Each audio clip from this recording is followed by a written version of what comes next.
Allahu Akbar.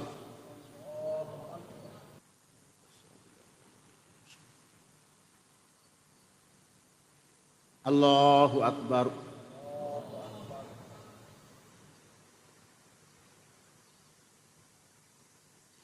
Allahu Akbar.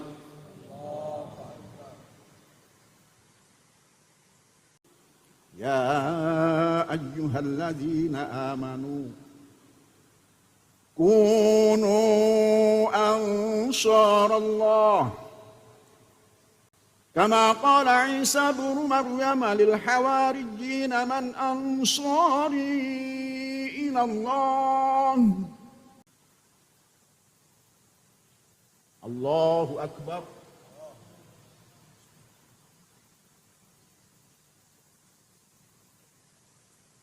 Sami Allahu liman hamidah. Allahu Akbar.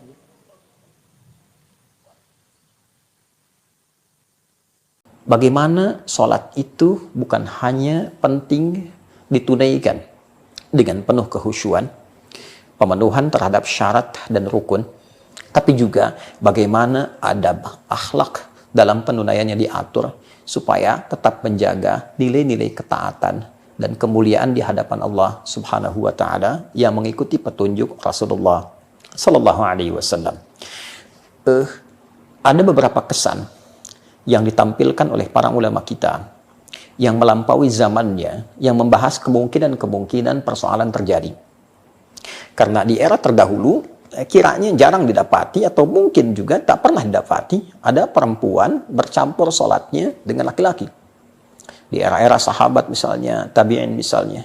Tapi para ulama kita itu sudah mendiskusikan bagaimana kalau ada perempuan yang bercampur dengan laki-laki di satu saf yang sama. Maka di sini dibagi pada dua bagian oleh para ulama. Yang pertama, jika percampuran dimaksud tidak diiringi dengan adanya pemisah. Laki-laki langsung perempuan, perempuan lagi, laki-laki lagi. Atau laki-laki, perempuan, laki-laki tanpa ada pemisah. Yang memungkinkan adanya sentuhan. Ya kan? Baik secara fisik ataupun tak langsung. Ya? Karena fitrah itu kan tak bisa ditolak, keberpasangan. Ya kan? Saling hasrat dan sebagainya. Ya kan?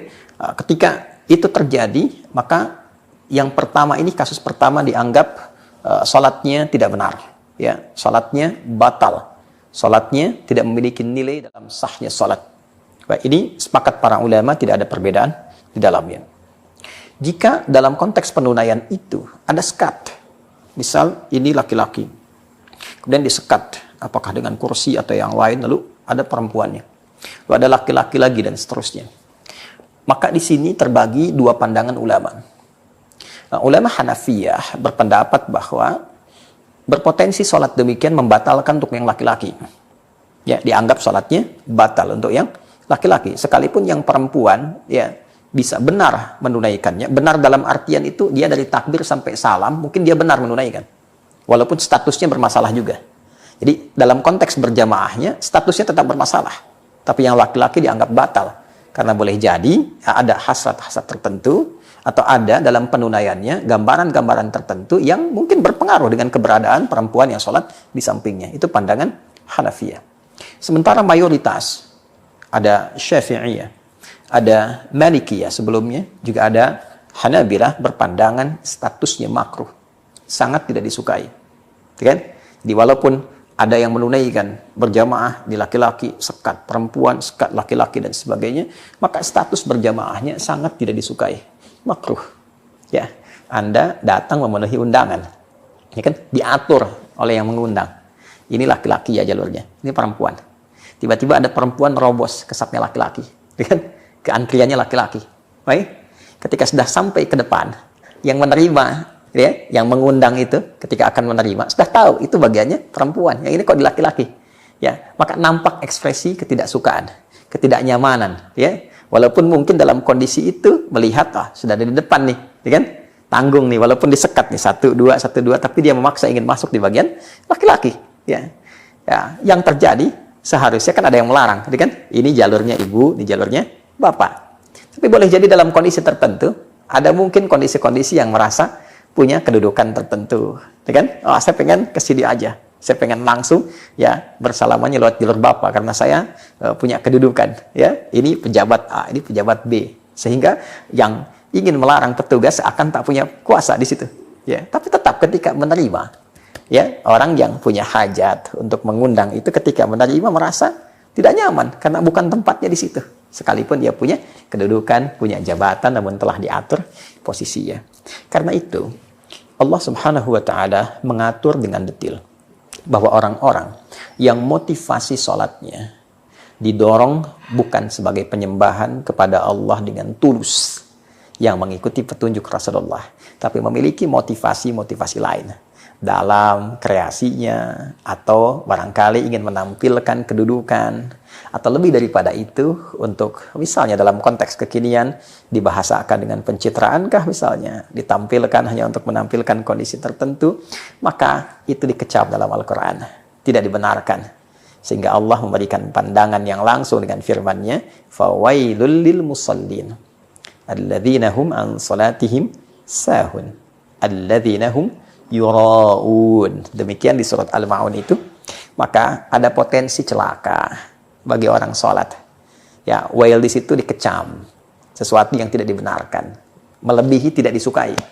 Ya, dikecam, kemudian ya dikecilkan, ya, dan dihinakan. Dalam konteks itu tidak dipandang, ya, diabaikan, tapi juga dikecam, ya, kecaman, ya.